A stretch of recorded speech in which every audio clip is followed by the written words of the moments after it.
நாட்டில் அனைத்து இடங்களிலும் அநீதியின் இருள் சூழ்ந்திருப்பதால் அதை அகற்றி ஒளியேற்ற அனைவரும் போராட வேண்டிய நேரம் இது என்று காங்கிரஸ் மூத்த தலைவர் சோனியா காந்தி தெரிவித்துள்ளார். ராஜஸ்தான் மாநிலம் ஜெய்ப்பூரில் நடைபெற்ற தேர்தல் பிரச்சார பொதுக்கூட்டத்தில் காங்கிரஸ் கட்சியின் தேர்தல் அறிக்கையை அறிமுகம் செய்து வைத்து பேசினார்.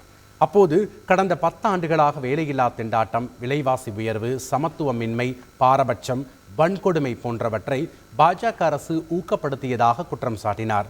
இவற்றை அகற்ற எந்தவிதமான நடவடிக்கையும் பாஜக அரசு எடுக்கவில்லை என குற்றஞ்சாட்டிய சோனியா காந்தி, பாஜகவில் இணைய எதிர்க்கட்சி தலைவர்கள் அச்சுறுத்தப்படுவதாக குற்றம் சாட்டினார்.